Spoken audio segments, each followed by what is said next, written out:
this world, there is real evil. In the darkest shadows and in the most ordinary places. These are the true stories of the innocent and the unimaginable. Some say that every photograph steals a piece of a person's soul. For Lisa Wilson, the myth is true. A dead soldier, captured in black and white, invades her dreams and then her home. Steal her soul, one piece at a time.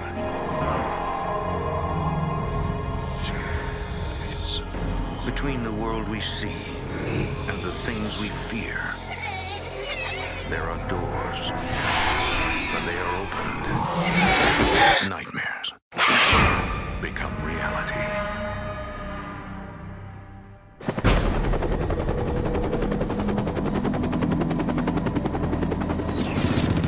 More than 58,000 American GIs were killed during the Vietnam War.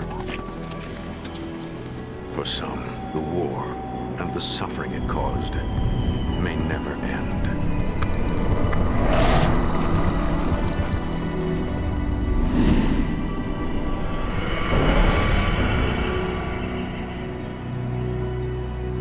The year is 1994.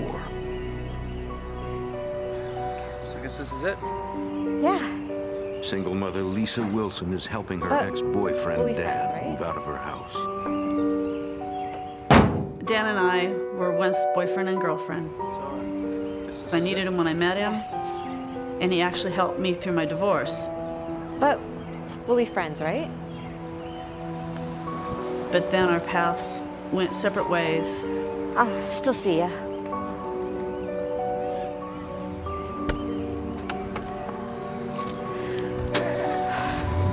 They're probably broken tooth, biting another Tyrannosaurus Rex, or biting into the bone of another dinosaur. Mom looks pretty bummed. With Dan gone, it's just Lisa and her daughters, 8-year-old Laura and 10-year-old Sarah. Lisa is working a full-time job as an insurance clerk while studying for her college degree. South Dakota knows how to find Black Hills Institute. Financially, it was a struggle for me. But, you know, I knew there was a light beyond the tunnel, and so that's what I was striving for. Hey, Mom. Is the TV bothering you? Just a little. We can go in our rooms if you want. How about when I'm done, we go out for some ice cream? Okay.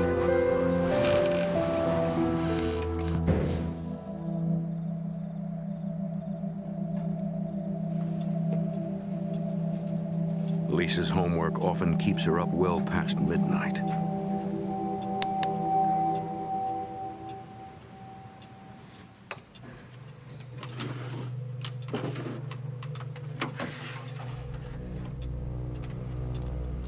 She discovers something Dan has left behind.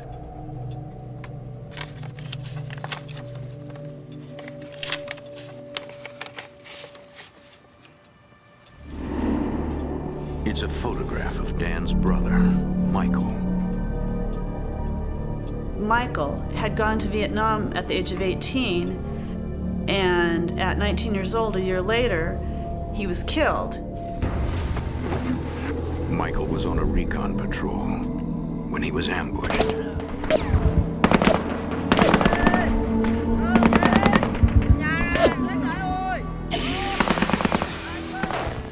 Escort, we need medic now!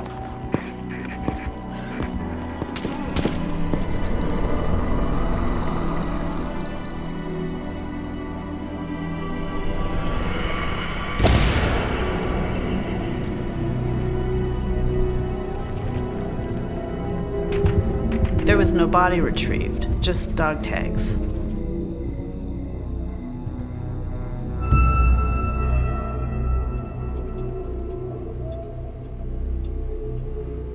In looking at that picture,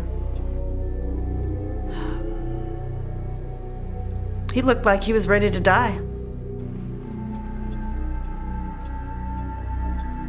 What drew me to it was just his eyes. You could not see anything in his eyes. The darkness just pulled me in.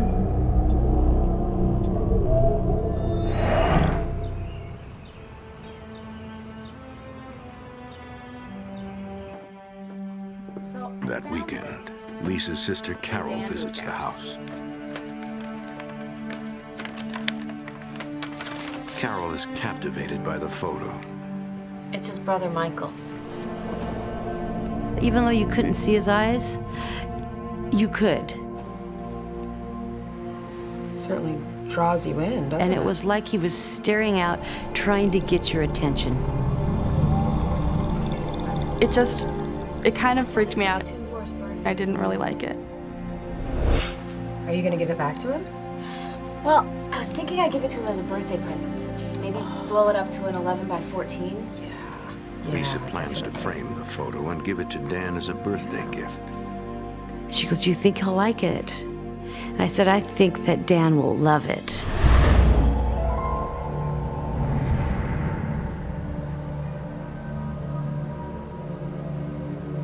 Okay.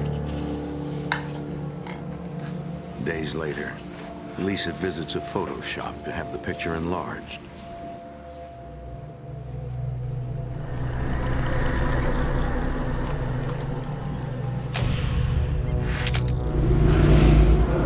You're gonna like this. A week later, Lisa picks up the custom-framed photograph.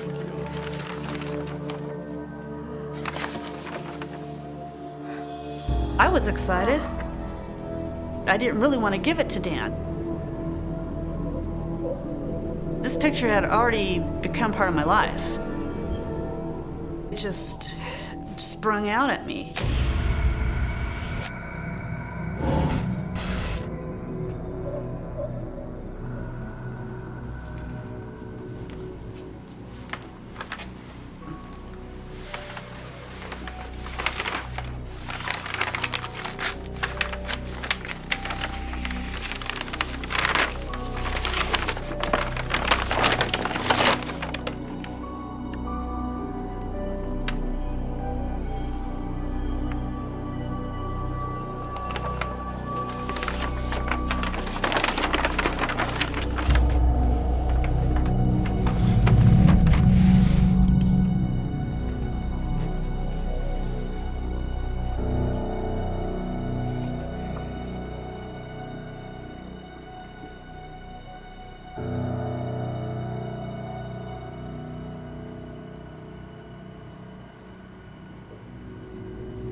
I saw him.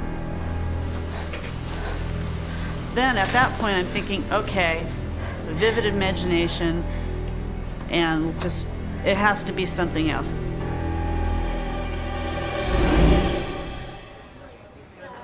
Weeks later, at the home of Dan's mother, Dan celebrates his 40th birthday with his family.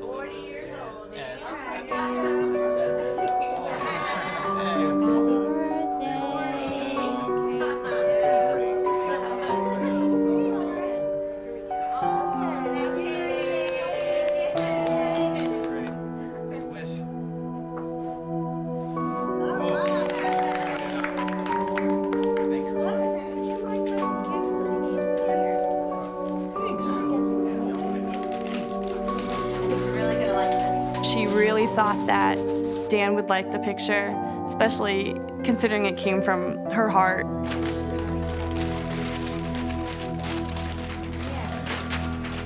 Oh, lots of icing on that. No. The other room, okay?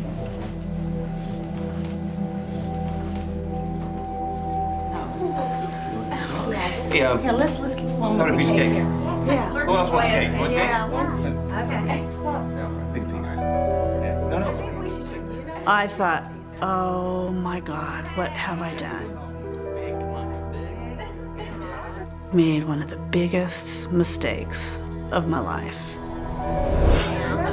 Did you make this one? I bought this one. Definitely want the corner. Yeah, it's gonna be the living room, okay? Piece right there. Half of it? Yeah, I don't know. That's what I think she wants anyway. Yeah.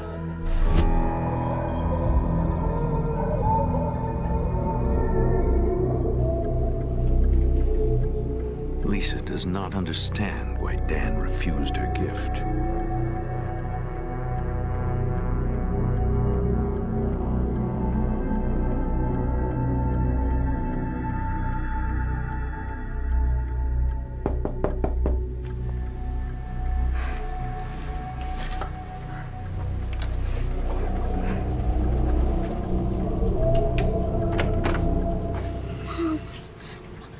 Mom, what's wrong? What's wrong? Why is the hallway so cold?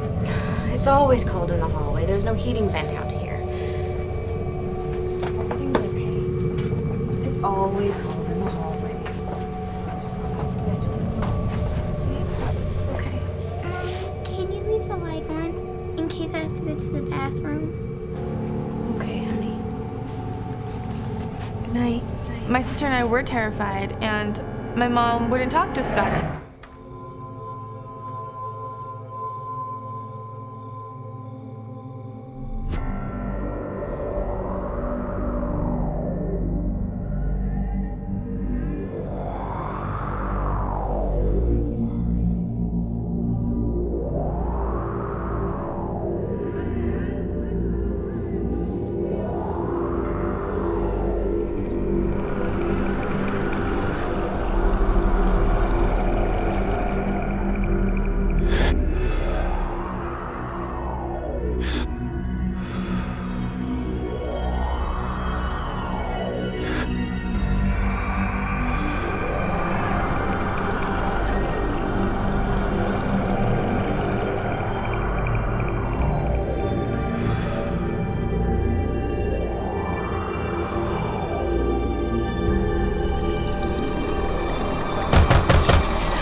Lisa cannot help thinking that somehow Michael is in her house. Now I was afraid.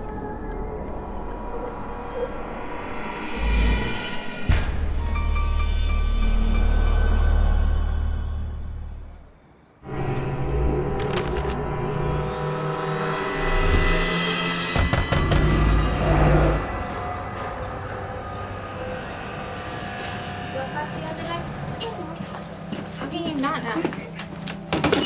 Hey, did one of you guys knock on my door really late last night? No? You're sure? Yeah, for sure. Have a good day at school. Bye. Have a good day. Bye. I love you guys. Love you too. Love you.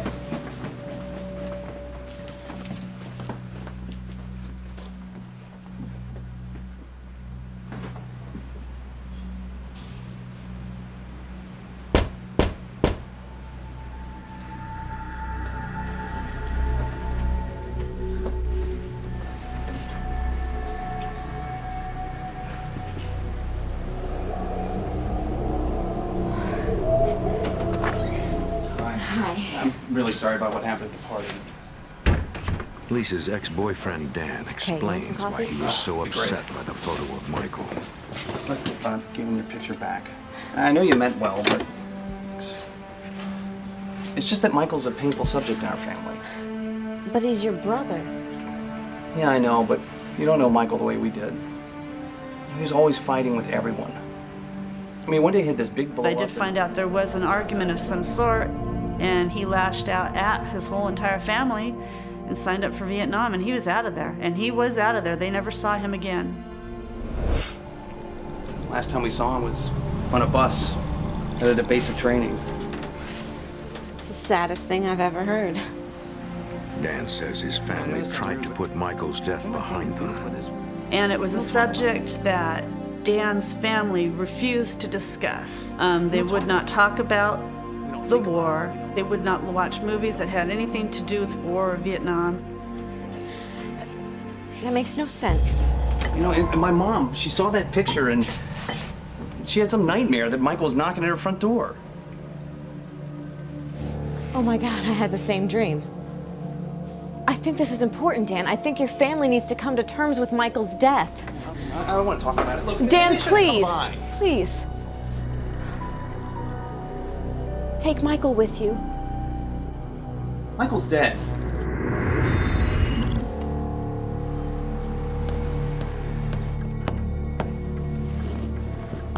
Lisa feels compelled to hang the photo in her bedroom. That picture had now become a part of me. And I thought, well, this is a little strange because he's not a blood relative. I don't know who this man is, but it didn't make any difference.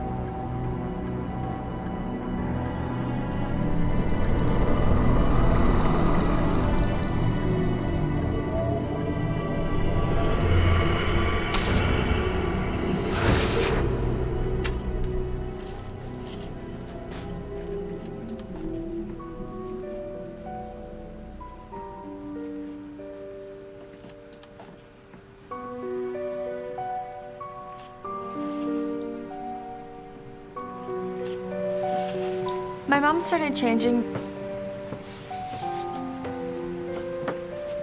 Her personality went from being really happy and wanting to do everything with us to being in her room.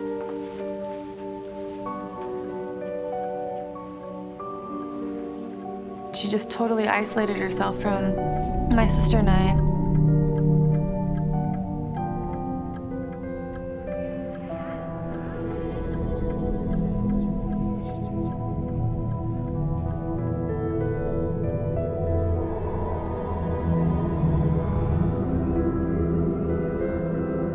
It's very strange because actually I felt special. It's kind of like he was mine.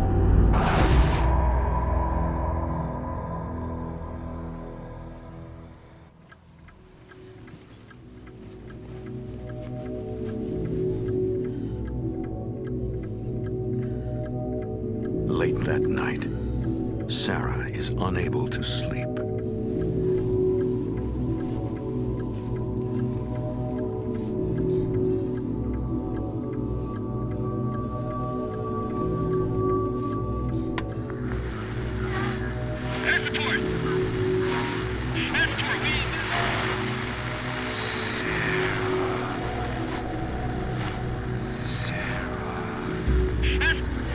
At first I thought it was a weird connection, like maybe with a cell phone or a phone line.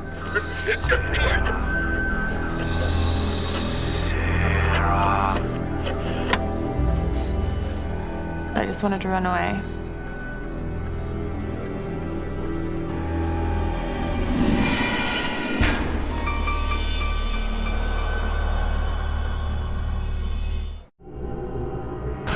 Michael's dead.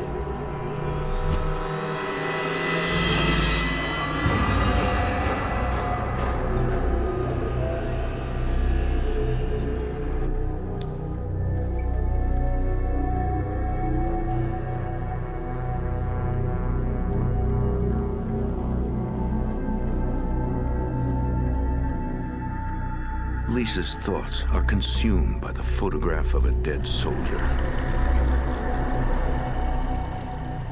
It's like this energy is being drained out of me. It's like just being sucked out of me and being filled with this darkness.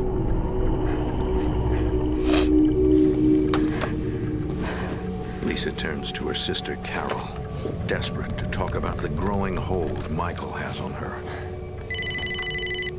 Hello? Hey, Carol, it's me. Hey, how you doing? I'm fine. Really? No, I'm not fine. I can't stop thinking about Michael. She talked about Michael. When I get home, I wonder what Michael's done. And I'm thinking, what do you mean what Michael's done? There is no Michael. It's a picture. Do you hear that?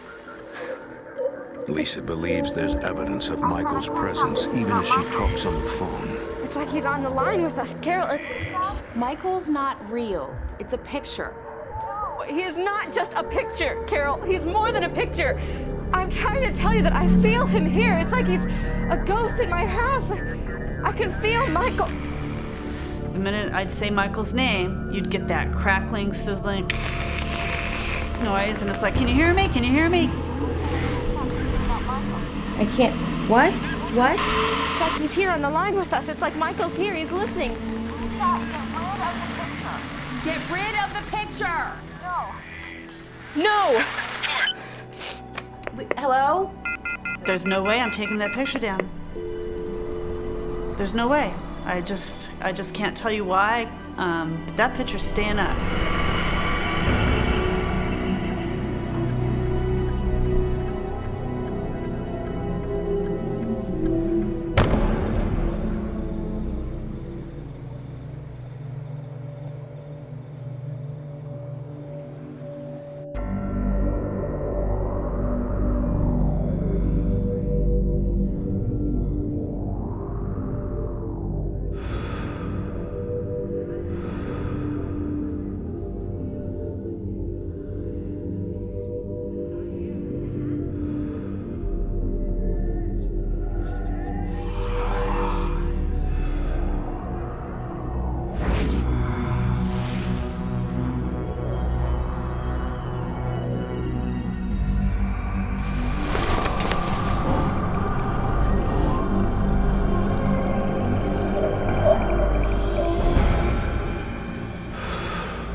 It was nothing.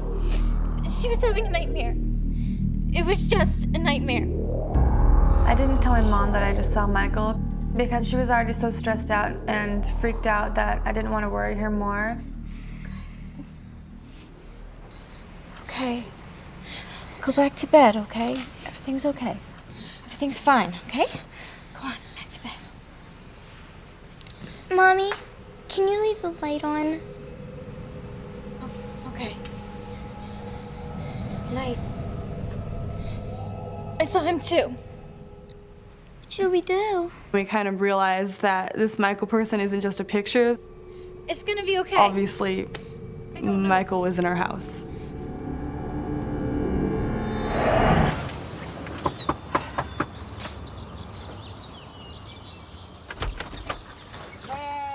That weekend, Lisa asks her sister Carol to take care of the kids. Thank you so much for letting them stay tonight.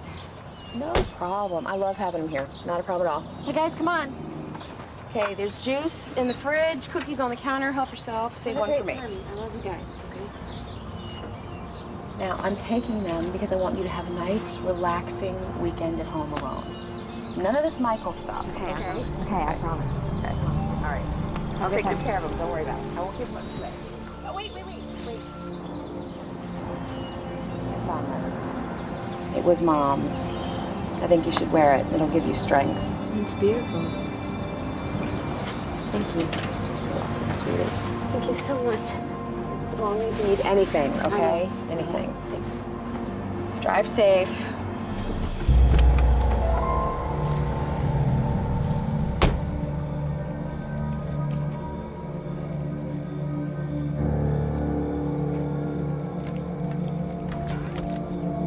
Lisa will spend her first weekend in over a year without her daughters.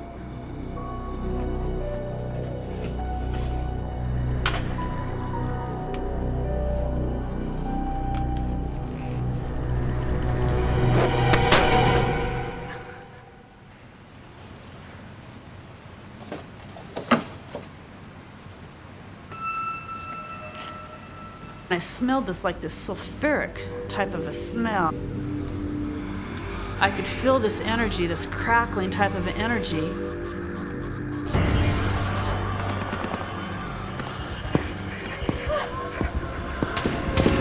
Michael, go home!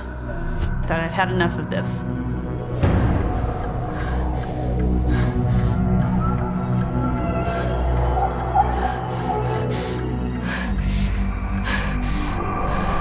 Lisa realizes she must break Michael's hold on her.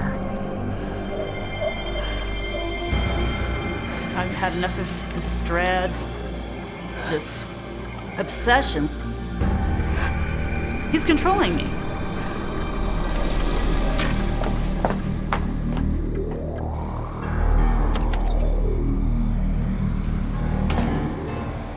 Lisa cannot bring herself to destroy the picture. She is afraid the spirit will retaliate.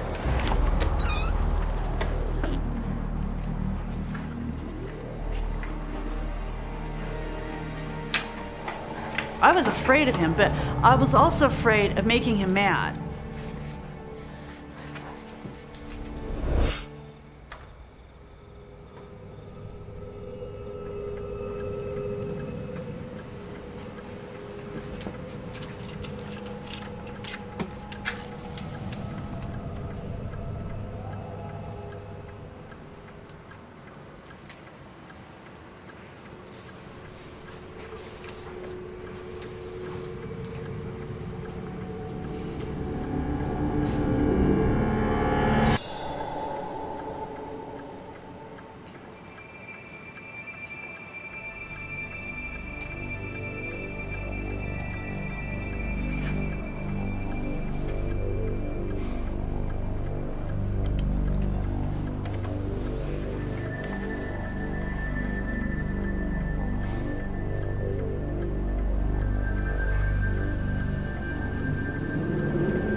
It was like this rush of cold fear went right into my chest.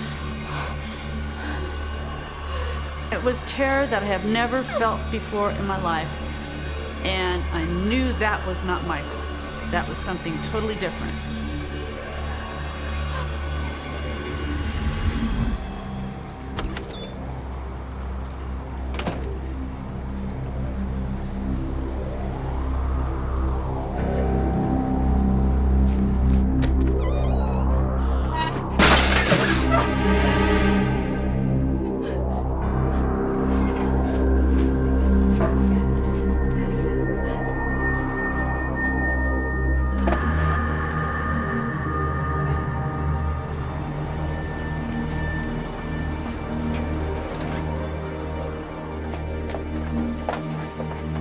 Lisa believes there are two spirits in her house, and that Michael may be protecting her. And I cried. I thought, what is wrong with me? What is wrong with me?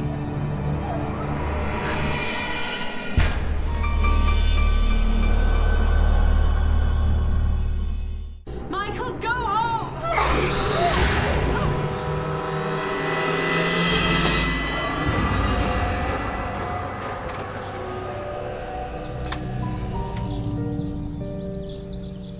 Hey guys! Hi! Oh, I missed you so much. Did you have fun? Yeah. Go get in the car, okay? It's right there. Thank you so much. You're welcome. I got you something. What is this? It's to take the place of Michael, to fill the space where Michael was. Okay. Thank you. Of course. Anytime. Bye, girls. You did take that picture of Michael down, didn't you? Yeah, of course I did. Thanks. I'll see you later.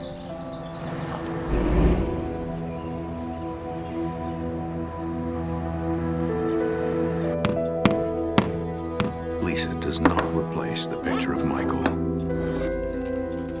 but she hopes that the new one will help lighten her mood.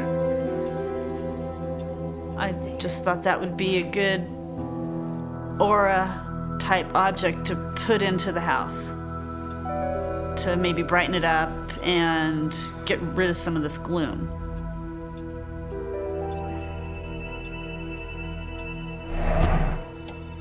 Each day to a riddle. 3,000 mammoth stones, some weighing 300 tons and 20 feet tall, sprawling for almost 30 square miles. The quest investigates Europe's oldest mystery. Who put the stones here? The new picture does nothing to lighten the mood for More Sarah. important, why? It's getting late. You guys should get to bed. The search for answers takes us It back felt more than like 2,000 years to a time it before was Christ. dreary. My mom was depressed. My sister was always scared, and I had to be the one who had to be the strongest. Inhabited by an ancient people called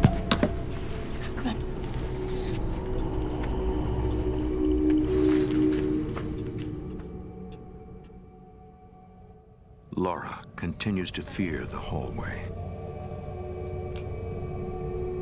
Ready? Let's go. We'd actually run to get to our room because something in that hallway scared us. Get in bed. I could sense when I was in my bedroom that something was in the hallway. Get in bed. I thought someone was always staring at me. I thought someone was always looking at me.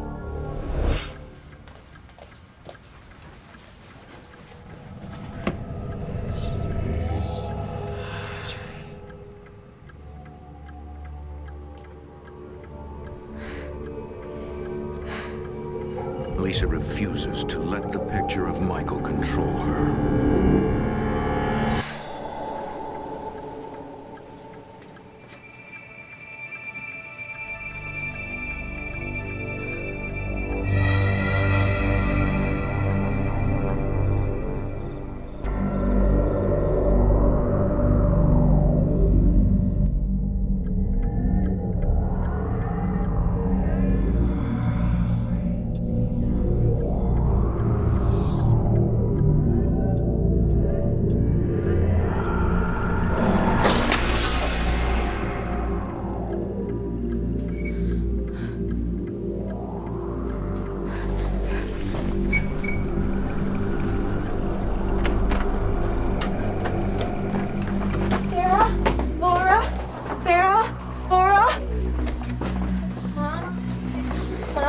Is everything okay? Yes, everything's fine. I heard a noise.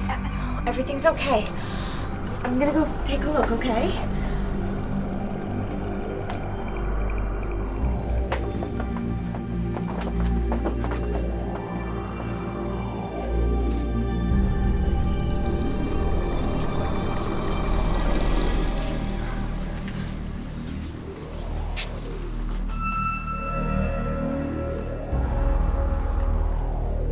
I was scared.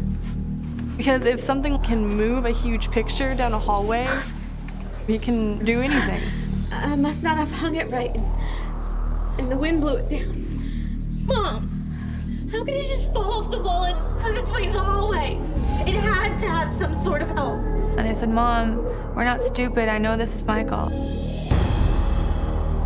And I said, how do you know about Michael? He's been in our room before. Just because we see him.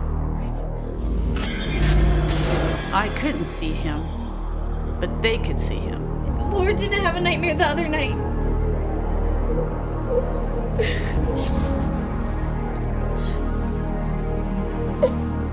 I'm so sorry. I now didn't know what to do or how to even begin to get rid of him.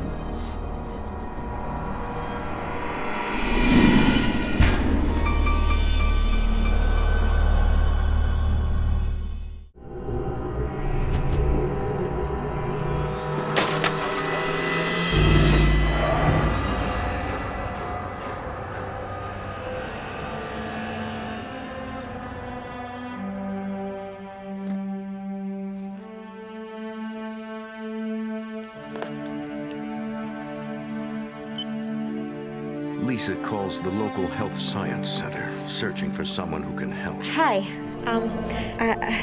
Yeah. I swear this is not a crank call, but I'm having a problem with like a ghost or an entity in my house. Basically, I asked them if they had Ghostbusters. And they kind of laughed at me, said no. They said, but that's a great story. Well, do you know anybody who does? She referred me to Kate, who worked from a guardian angel type of a group. And she said she'll be able to help you. Oh, can I have that number, please? The group claims to help earthbound spirits find peace. Thank you.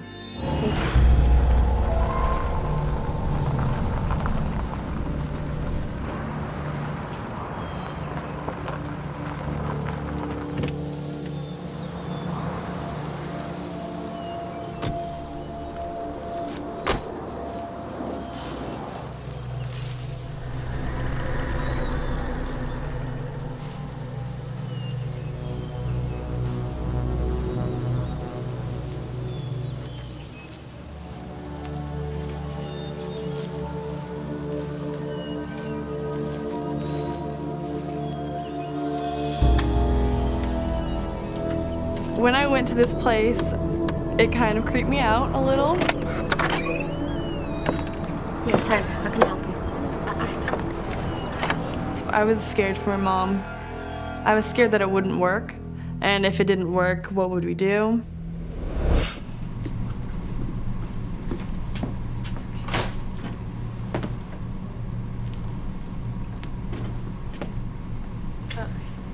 Only you. The kids have to stay put. That's fine, okay? Just have a seat and I'll be right back out, okay?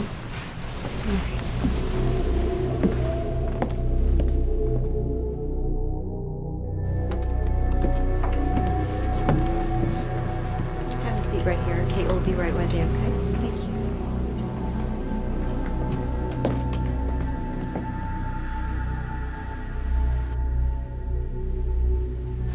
you. You're Lisa. What can I do to help you? Well, as I said on the phone, Lisa tests having Kate by trouble with a telling her ghost as in my little as house. possible. I just told her that our house is being haunted and I needed to get rid of what was haunting us. Yes, I know all about it. You brought Michael with you.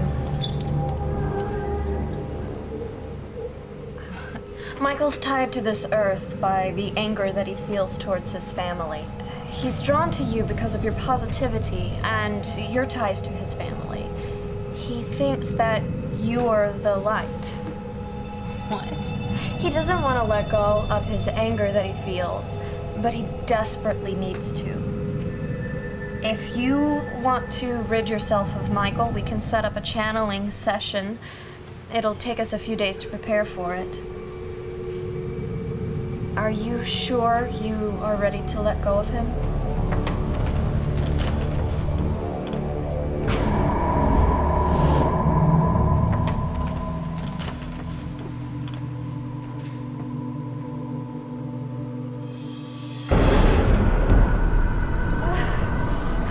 It's okay. Lisa feels a sharp pain in her chest. Relax.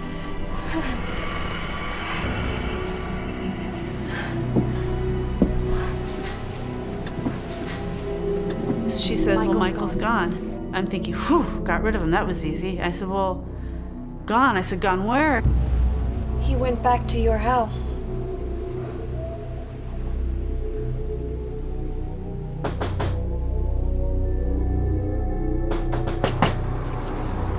It's gonna be okay. I promise.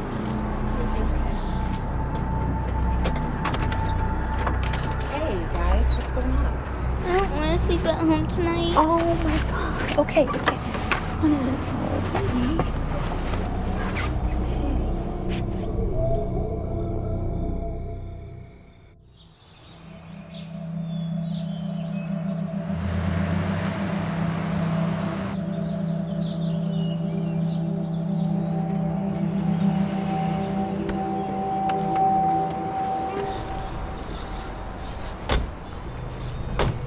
The next day, Carol wants to see for herself why Lisa is so afraid.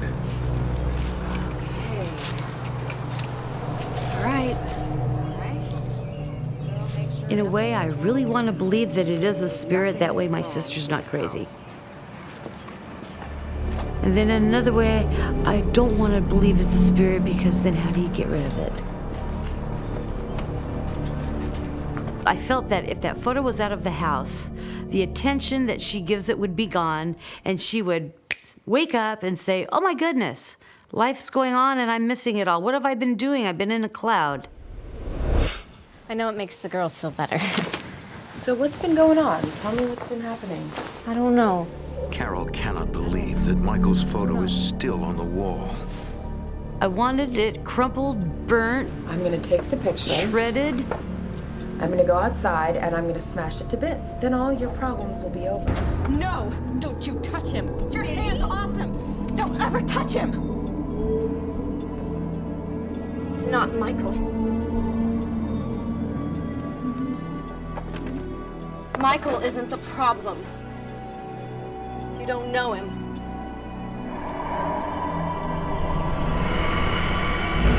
I don't know what came over me. The picture just affects me so much. Lisa, I am your sister. You know I love Some people eat when they're upset. Some people drink. Maybe she found Michael. Oh, your obsession with Michael and this picture is out of control. It's too much. Michael needs me. I'm the only one who cares about him. Michael isn't real. You want to know what is real? Those girls are real. Show them you love them. Destroy the picture.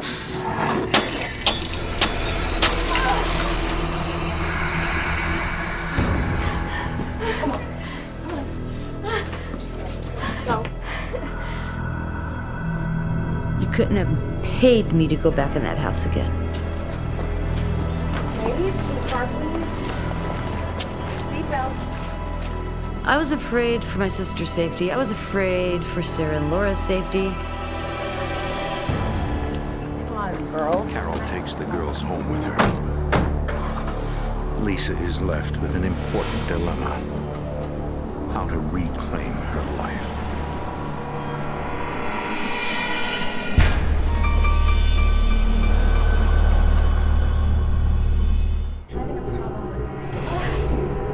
Don't you touch him.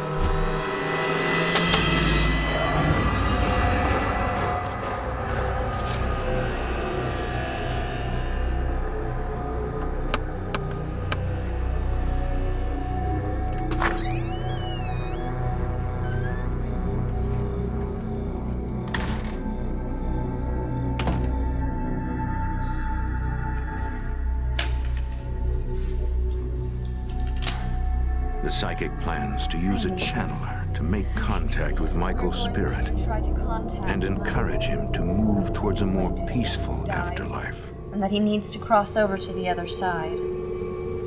Okay. Lisa, when you're ready, we'll join hands, and then the spirit will come to me. Whatever happens, don't let go until Kate instructs you to. Okay. Are you ready? Okay. Are you ready?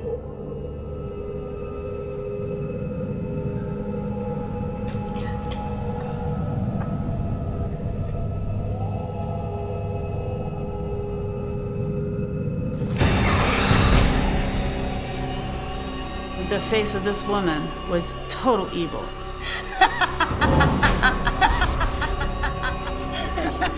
Who are you? My name is Steven. What do you want? What do I want? What do I want? I want Lisa to suffer. It's okay. It's all right. Don't let go of her hand. Why do you want to hurt Lisa? She was with me in another life. And I killed her.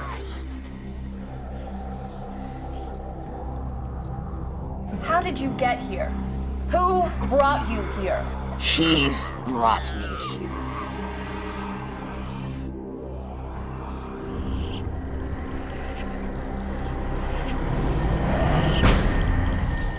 another spirit possesses the channeler. I'm sorry.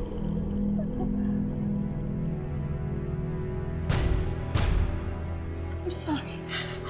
I didn't mean to hurt you.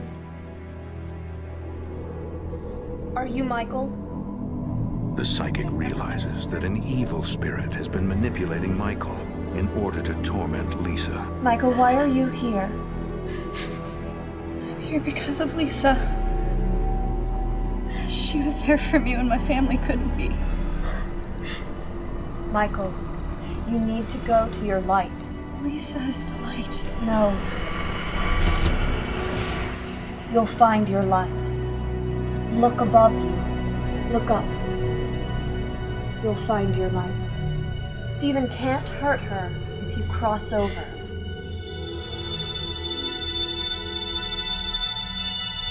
This person got this kind of serene look on her face, and she said, "I'm sorry, Lisa." She says, "But now I see the light. I'm sorry. I'm going."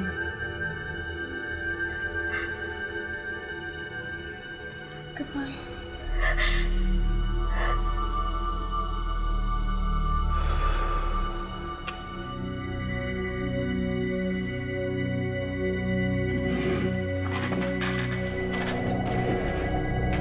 I could feel him just gone.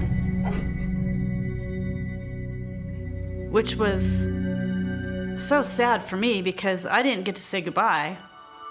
And he'd been with me so long. So it was kind of heartbreaking. But then I knew he was where he was supposed to be.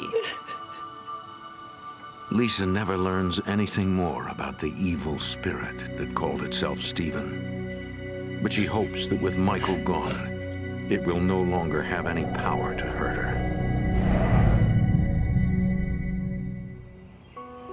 In the following weeks, the atmosphere in Lisa's home returns to normal. Michael's photo remains until Lisa graduates from college and is ready to move out. When I looked in his picture, it was like that obsession was gone. It was kind of like a tombstone. You always put a head on a tombstone to memorialize a dead person. And that's kind of what that picture was to me. You can sleep with the boy,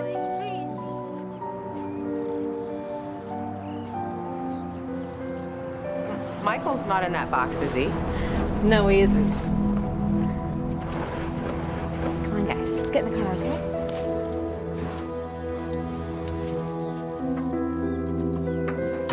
Lisa and the girls move on, Follow you out, okay? Y'all drive safe. Okay, bye, girls. taking only memories of the soldier who changed their lives.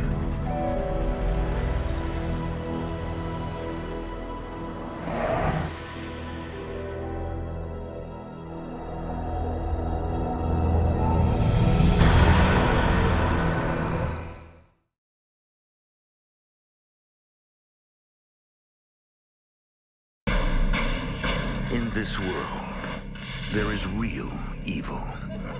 In the darkest shadows and in the most ordinary places. These are the true stories of the innocent and the unimaginable. When a young family moves into an old house, they soon discover they are not alone. Late-night attacks by violent spirits turn their lives into a living hell, until a courageous young boy challenges the dead who refuse to die.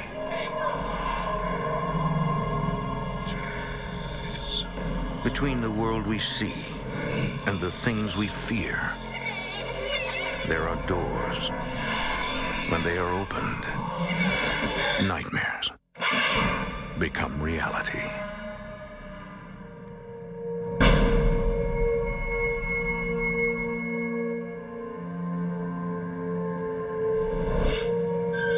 Glen Burnie, Maryland, a small community in the shadow of Baltimore. For generations, it's been home to honest, hard-working families. But when evil spirits rise, there's no refuge for the innocent. Even here, restless souls roam in anger, seeking vengeance from the living.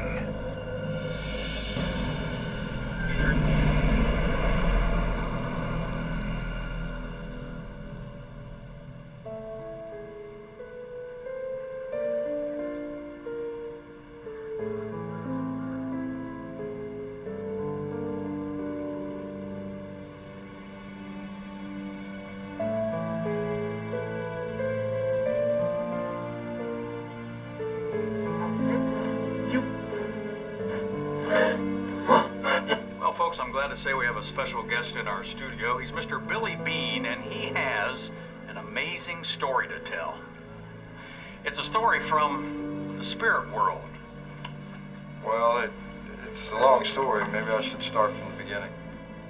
Hey, we have plenty of time for an honest-to-God, true-life ghost story, and it's a tragic ghost story at that.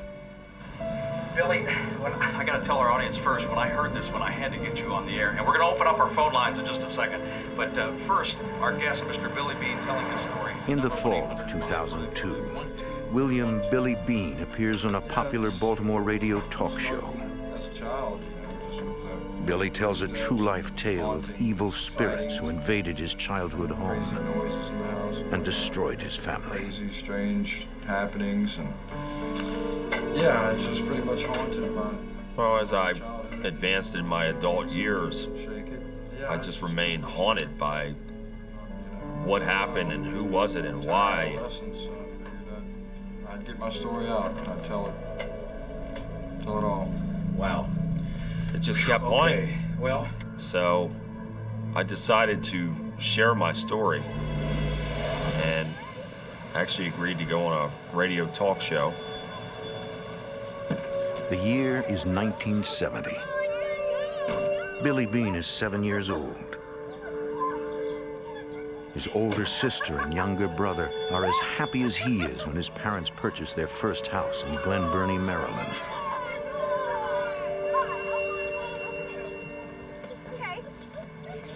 Billy's father is a general contractor. His mother works at home, caring for the family. I know, I'm so excited. our first home. My parents were just a very happy, loving couple, and my father was a hard-working man. Oh, look at this. After years of renting and saving, finally moving into their own home is a dream come true.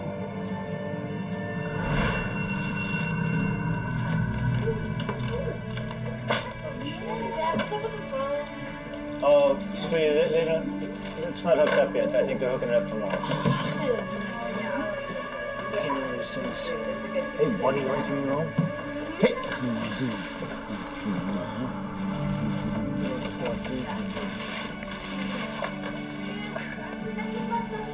Yeah, go ahead. You know where it is, right? Yeah.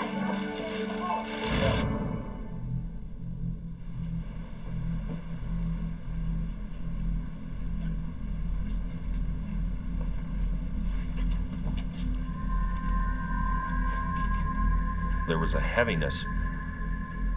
It just had an eerie look and an eerie feel.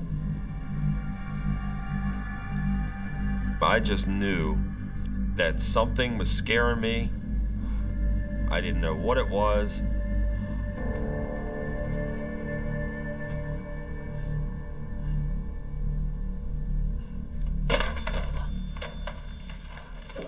What are you looking at? Nothing.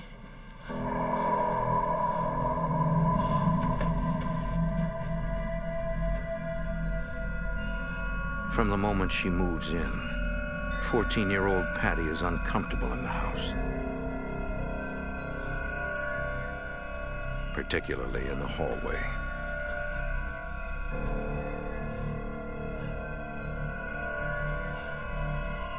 It was scary. You just felt fear going down this hallway. I had the room at the end of the hall.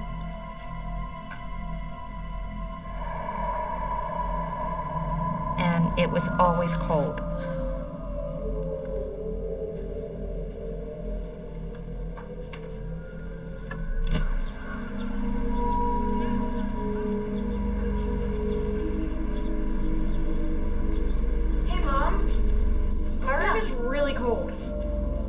I'll have Dad take a look at it, all right? Okay, thank you. No problem.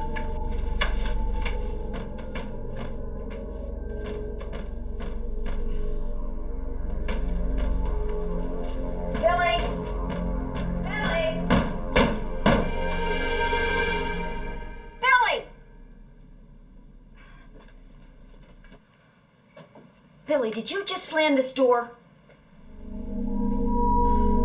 Well, then who did? Uh-huh. I had better not hear this door slam again. Do you understand? I certainly didn't do it. I was already frightened by the house, and when she asked me that, it just frightened me that much more.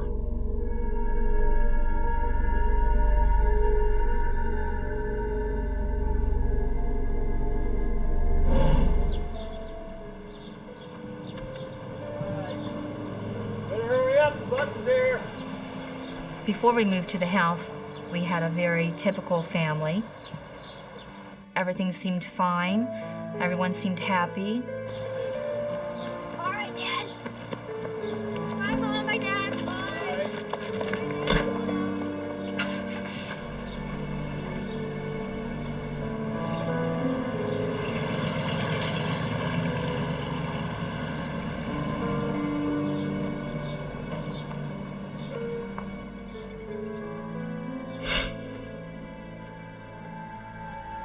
My mother would make the beds in the morning after everyone was off.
Hello? Hi, Mom. Yeah, I'm fine. Well, no, I'm not really fine. I think I'm going a little nuts. What's going on over there? Patricia's mother, Helen, lives just a few minutes away. Doors don't just slam shut by themselves. Now, what is happening? It was over and over and over again. It wasn't like that.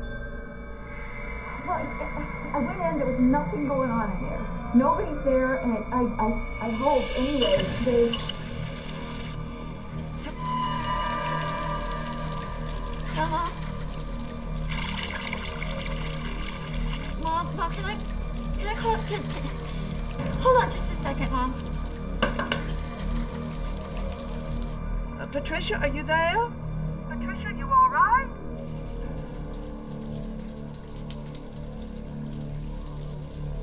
Oh, no. Oh, no. Oh, God. Oh, no.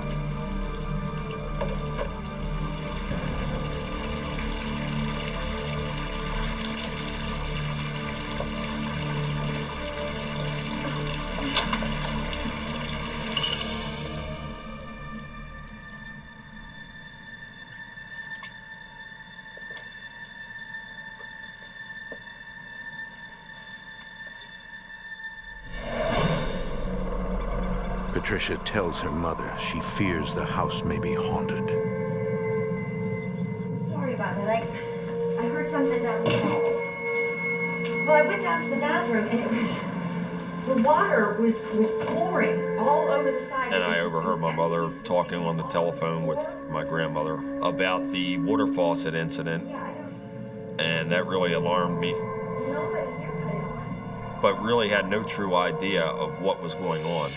No, I didn't cut it on. Nobody in this house cut that on.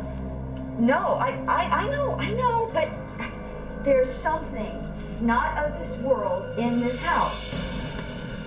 I can feel it.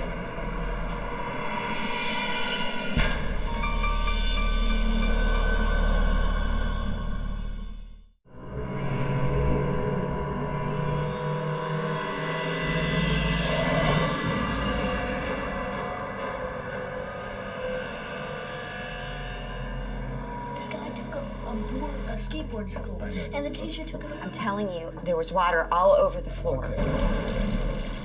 It's an old house. There's going to be all kinds of things that need to be fixed. Well, then how do you explain the beds? You're tired. You forgot. That's all right. I did not forget. I made the beds, and something, I don't know what, unmade them. My father was a very tough man. He was a no-nonsense type of man. He just did not want to accept that there was even the possibility of any type of ghostly phenomena going on in the house. You know what? I'm tired of this house. I want to go home. Look, you are home. This is our home. We're not going anywhere. This is not my home. Patty. Let her Patty, go. Let her go. here. Bill, let her go. Let her go? She's going to Kenny's, okay? We'll give her a call. She'll come back home, okay? We'll be later, okay? Come on, eat up. My mother was just very bewildered, frightened, and very agitated by what was going on. And she knew that we were having some sort of problem with a spirit or a ghost.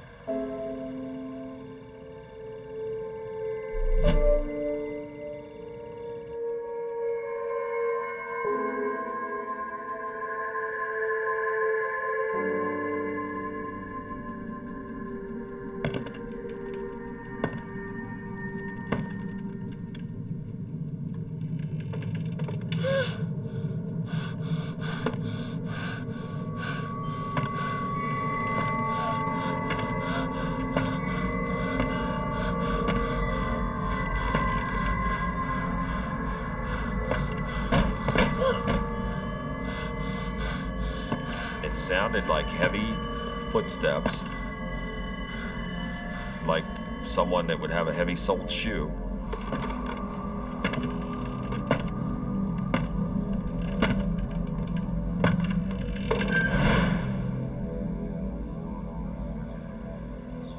Come on, guys, let's get a move on.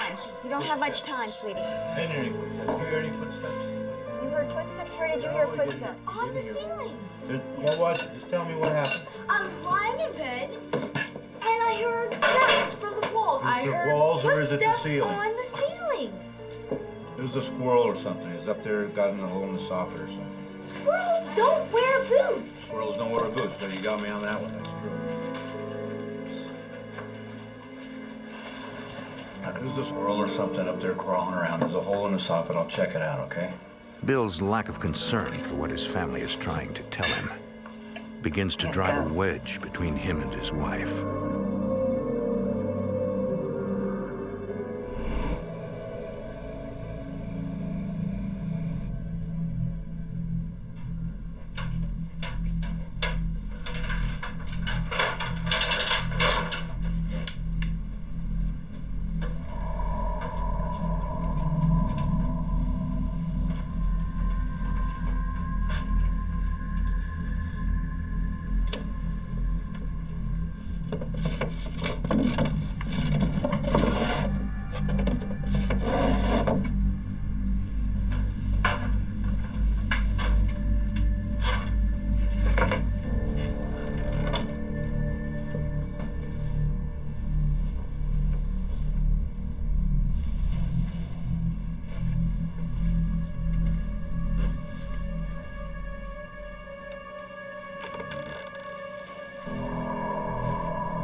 As the months slowly pass, Billy continues to hear strange tapping sounds and heavy footsteps in the night. But soon, it's his father who becomes his greater concern.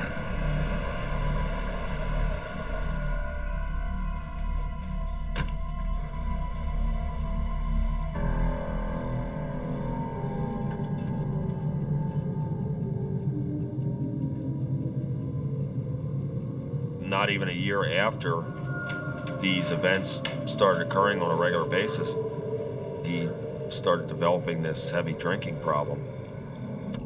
It progressively got worse, and to the point to where he was staying out for a couple days at a time. Business was failing because of it. I truly believe that these entities were pushing buttons and just trying to divide and conquer us as a family. If you just ignore it, it'll go away. Bill, there is something unnatural in this house, and I am afraid for the children. Look, I'm not moving my family for something that doesn't exist, okay? Like I said, if you ignore it, it will go away. It's not that simple. It is that simple, okay? So just drop it. I'm not moving my family for something that doesn't exist. Bill, I'm not saying that you need This to is my house. I don't want to leave the house. Look, we're not going anywhere. What's wrong with you? You want to leave? Is that what you want? Look, we tried to build this house. We saved a long time for this, and you just want to walk away because of some imagination. I'm not, Look, if you want to leave, then go on. All right, pack up your crap and just get out. Would you just shut up and listen to me? Just listen. At the time, I didn't know what to think. But now, as an adult looking back on it, there's no question in my mind that these entities were fueling him. Shut up!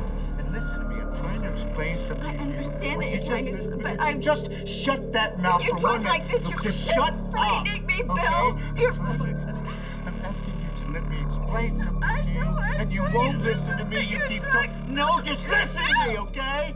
Just Billy. listen to what I'm saying. Billy, go back to bed, honey. Did you hear what your mother said? Go back to bed. Now, young man, go to bed now. Now, young man, go. You see what the hell you're doing, man? No, I'm not the one doing this. You're the one Shut up doing and listen to me. Young Billy cannot understand what's happened to his father. Before they moved into the house, he'd been a loving dad. And now, he was terrifying. I was so hurt by the things that he was doing. I developed just a true hatred for him. And I had, pretty much after that point, had no relationship with him in a loving way at all.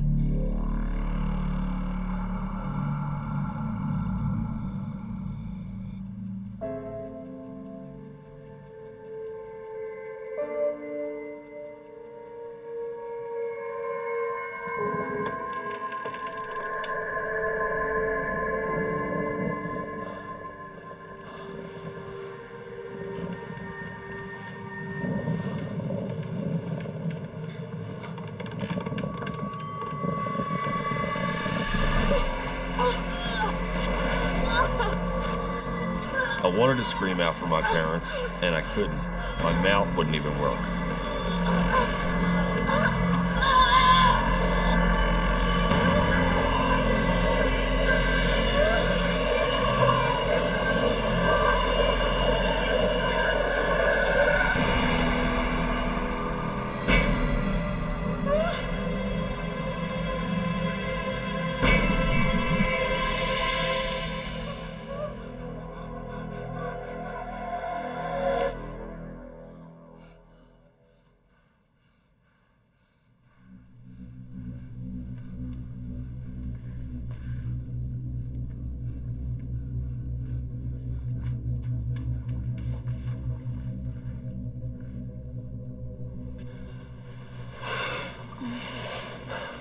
What, sweetie? What is it? What's going on?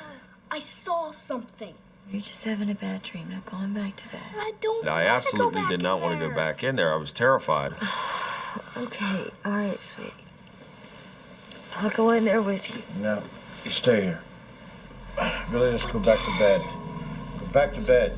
But Dad! Now.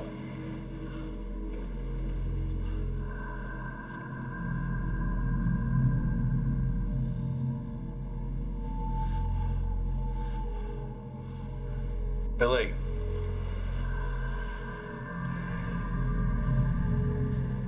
The most traumatic thing had just occurred. and my parents were sending me back to my bed, I did not want to go back to that room.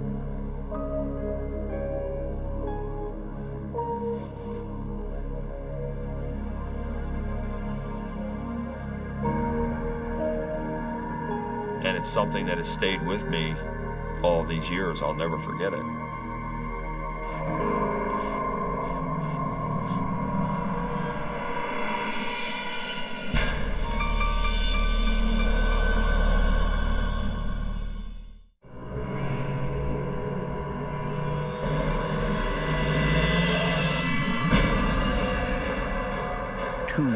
Of unexplained events have taken their toll on the Bean family. I have to get out. My parents are flipping out. I don't think my When I was 16, being in that house was difficult. I can't stand it anymore. One reason being the presence that I always felt, the fear, constant fear. Bye. Love you. Love you too.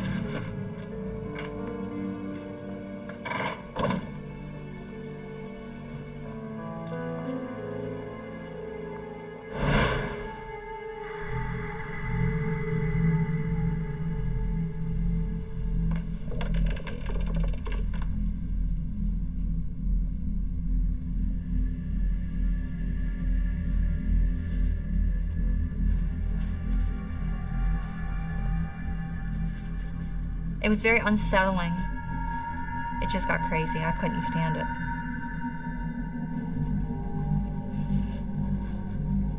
I didn't want to be there.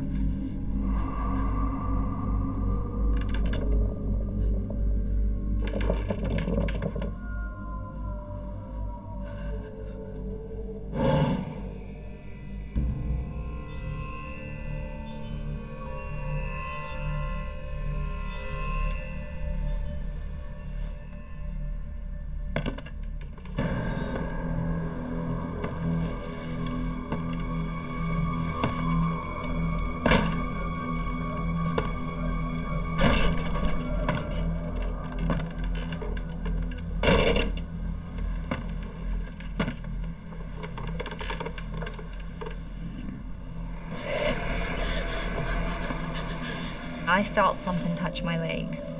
Mom! Mom! Mom! Mom, come here! There's something in the bed! What, sweetie?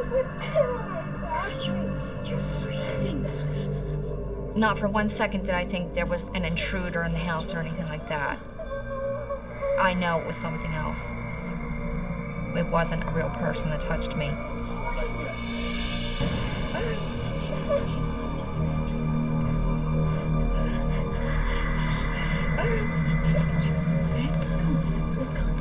That scared me very much. So much that I just didn't even want to be in that room anymore.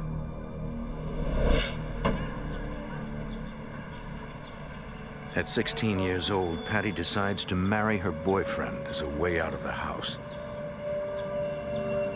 Patty's mother begs her to change her mind, but Patty will not listen.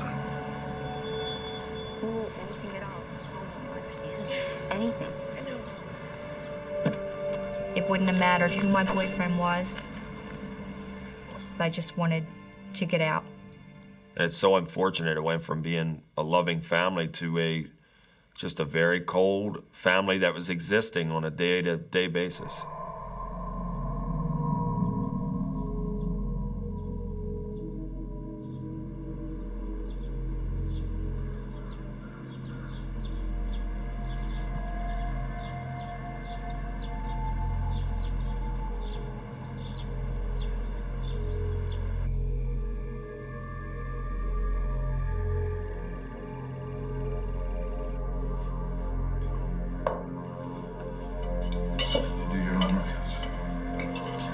I'm gonna do it after dinner. I thought I said you were supposed to do it before dinner, Jim.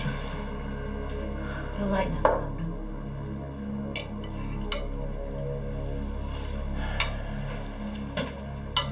I was very angry. I was withdrawn and just had tremendous hatred for my father for not getting us out of that environment with these evil entities that were destroying us. I'll be back.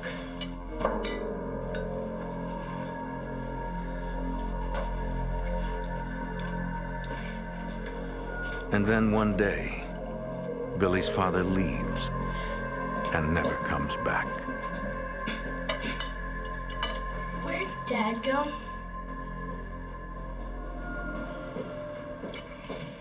He went out for a walk, sweetie. It was so ironic because my father was the one that wanted to fight and stay, and he ended up leaving. And my mother was the one that wanted to leave the whole time. Billy realizes that his mother is the only person left who can help him cope with whatever is haunting the house.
Just go back to sleep, all right? Did you see them? Just go back to sleep, sweetie. Just go back to sleep, okay? But did you see them?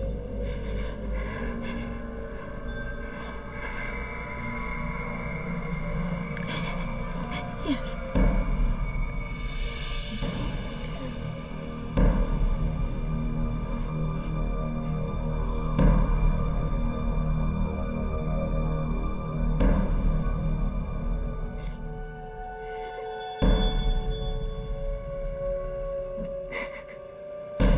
Billy's mom begins spending every night with her sons. So there was 3 of us left in the house, and we were living out of 1 bedroom.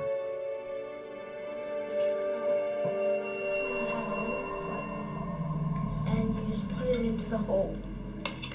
And there's this ball. Really, really cool. Because, I mean, and you have like so many courses. Mom, I don't like peace. Do you remember? I'm sorry, sweetie.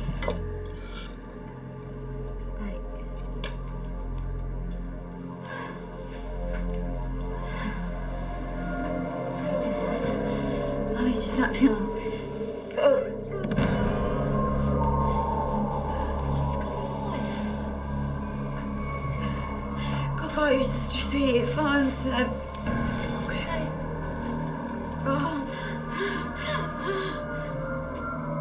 I didn't know exactly what was wrong, but I knew that something was wrong with my mother.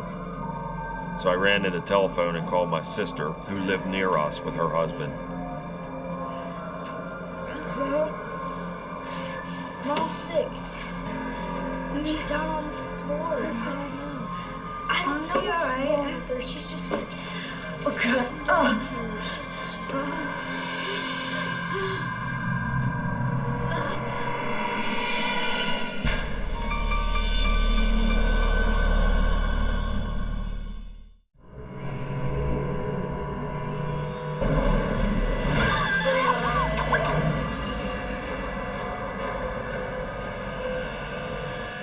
Mother wasn't getting enough oxygen to her brain.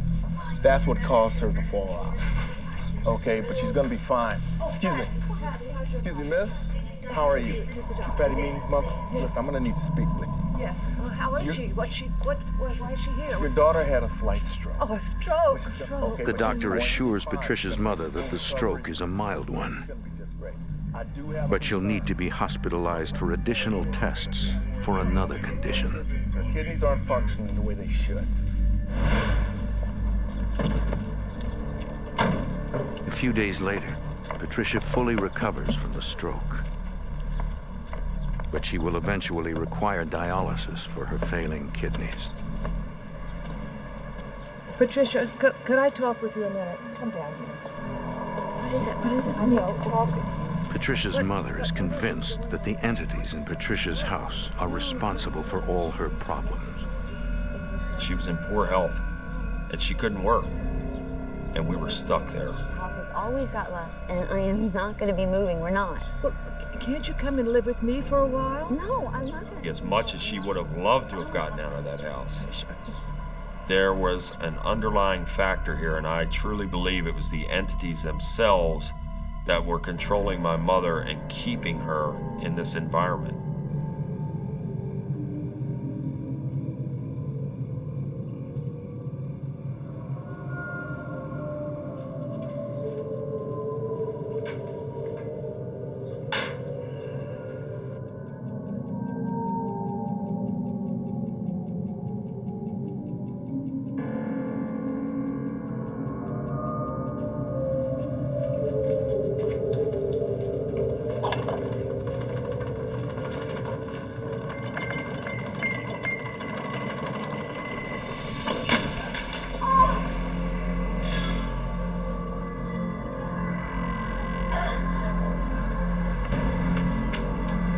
What's going on? Oh, what happened? Go call your sister. I'm gonna need stitches. The phone, the number's right there, okay? Be careful, there's glass all over the floor. I don't want you to get cut.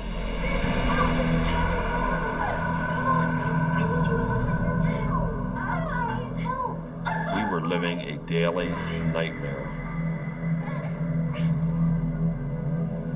These things that occurred in this house are truly atrocities. It's gonna be okay. I would go outside every night and look up at the sky and just want something to take me. Just take me away from all this every night.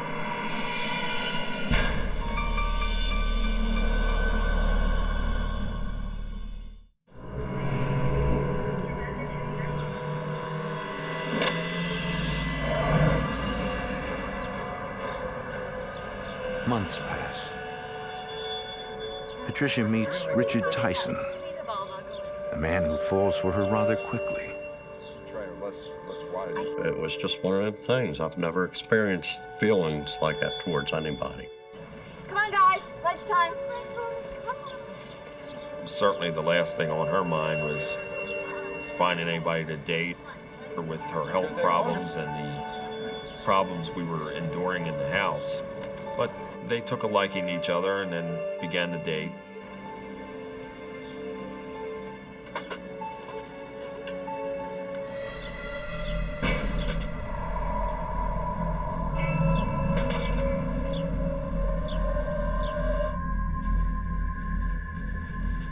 Patricia?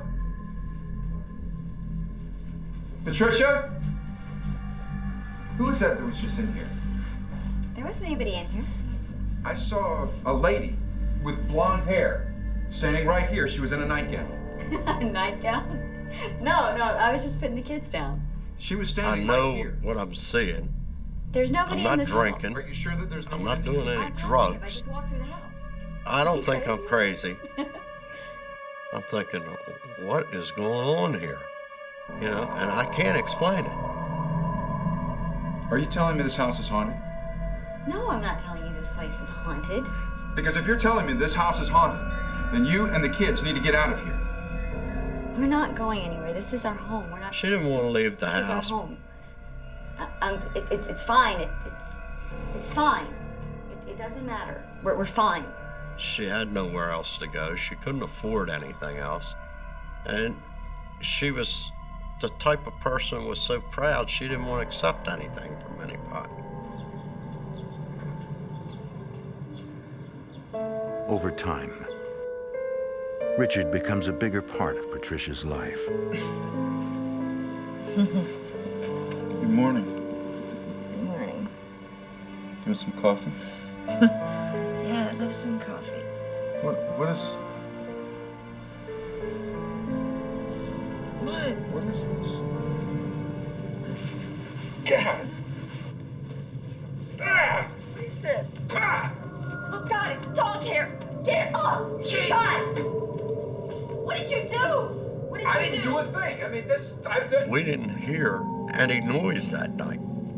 Patricia, come here. Look at this. There was no blood.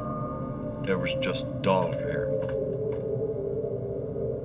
So I went in the bathroom, and the wash basin was full of dog hair. Patricia? I'm petrified. Blood. Oh God.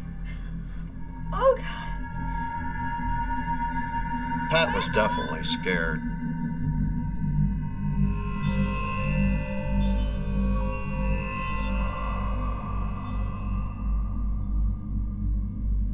We looked for that dog for a week and had the whole neighborhood looking for that dog, and we never ever found that dog.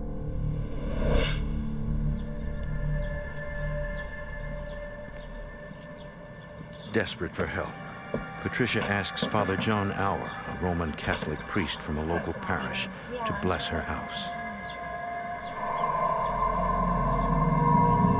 Patricia told me that they were having a lot of strange activity and seeing spirits and ghosts and hearing noises, and so she asked me to come down and see what I could do perhaps to solve this situation. Patricia, why don't you tell me what you've been experiencing? Well, we've had some objects moving around and things flying out of the cabinets, things cut on by themselves. We've actually seen a couple of things and felt people touching us and stuff. We were just kind of hoping that you could give a general blessing. In the name of Jesus Christ, leave this house, go back to where you came. In the name of Jesus Christ, leave this house, go back to where you came. In the name of Jesus Christ, leave this house, go back to where you came. In the name of Jesus Christ, leave this house, go back to where you came. This is our dining room. In the name of Jesus Christ, leave this house. Father Auer does not sense the presence of any spirits.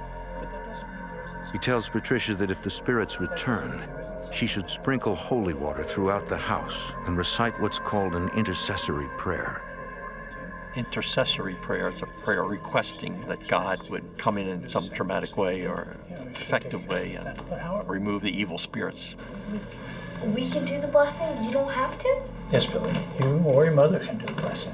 Oh, thank you so much. You sure I can't get you? Please, I'll give you. No, thank you. I have to go. Thank you. I'll talk to you later, okay? See you on Sunday? Thank you. Later that same day, Guys, I'm pretty excited about this. What do you want to do? I don't know. You want to get some ice cream?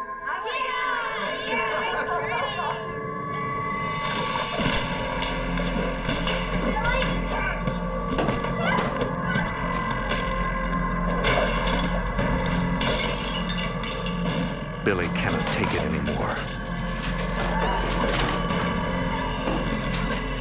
He decides to confront the entity himself. I became enraged. I was ready to do battle with these entities. And I said to them, in the name of Jesus Christ, I command you to show yourself. I command you to leave our family alone. Jesus Christ, I command you to leave this house.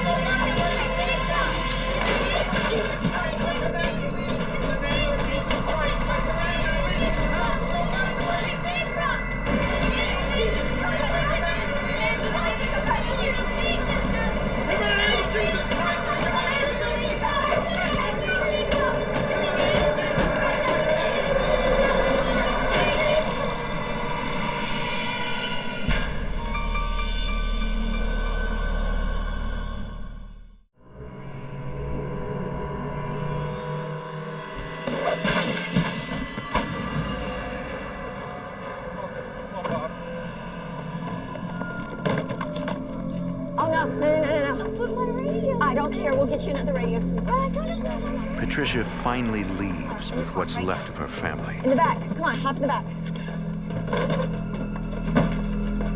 Don't worry about the radio. Billy is relieved, but is tortured by not knowing who or what haunted their house.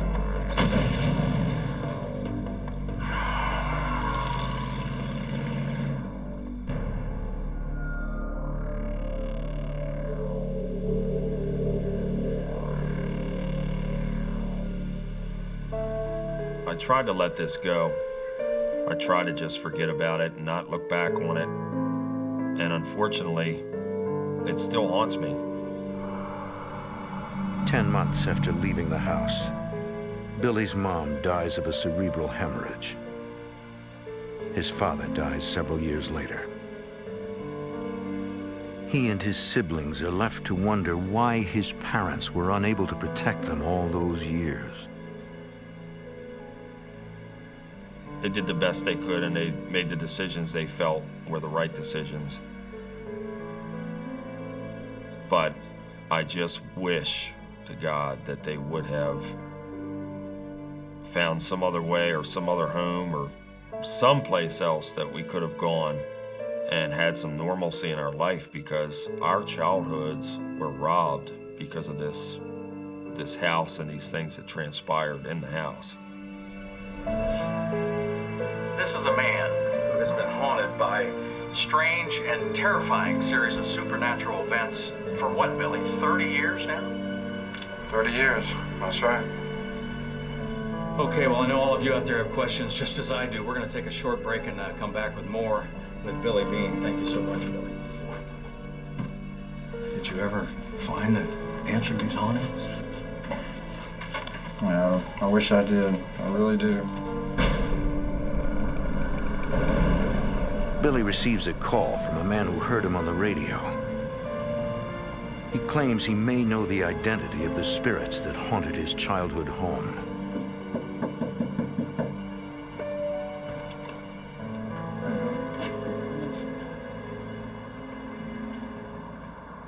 So I heard you on the radio. His name is John Romine.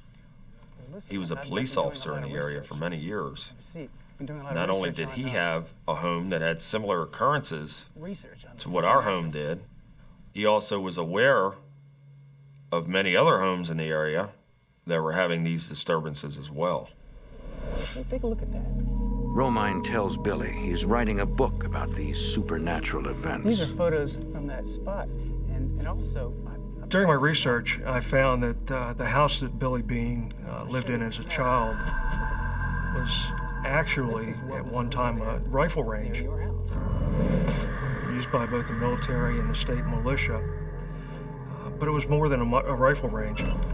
The property was also the site of a tent city where soldiers and militiamen lived in the early 1900s. This whole area right there borders on where your house is. You mentioned two spirits. Yeah, that's right. Billy describes the woman with blonde hair and the man with the scar that tormented his mother. Terrible scar. I did some research on some medical records here. I did locate one former soldier who in 1904 had received a grievous bodily injury at Saunders Range, which is where Bill's house was built. Edward Cyprian. His name was Edward Cyprian. There it is, right there. Edward Cyprian.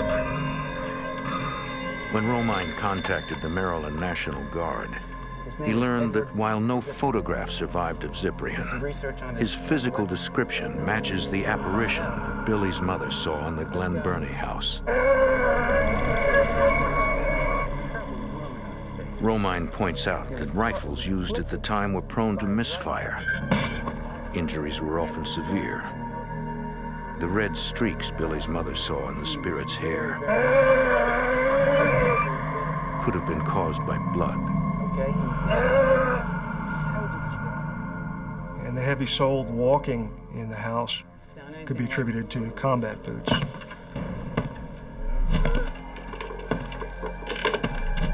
According to Romine, Cyprian later died, a bitter and angry man.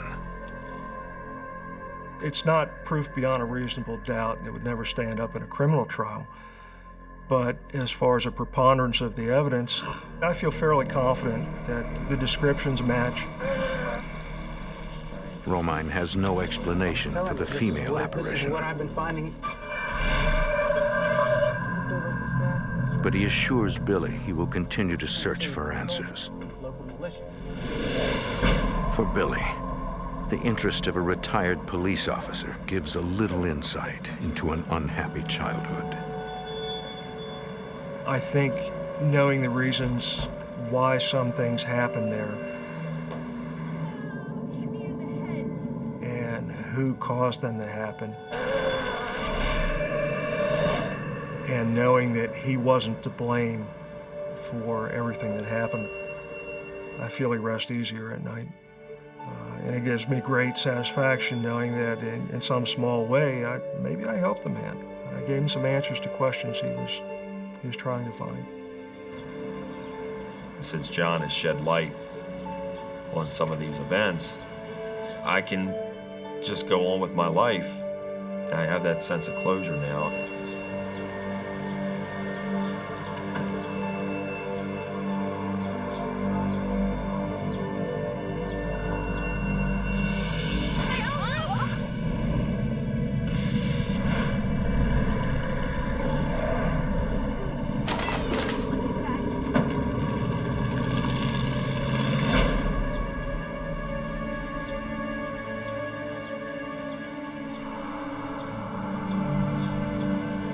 Can I help you?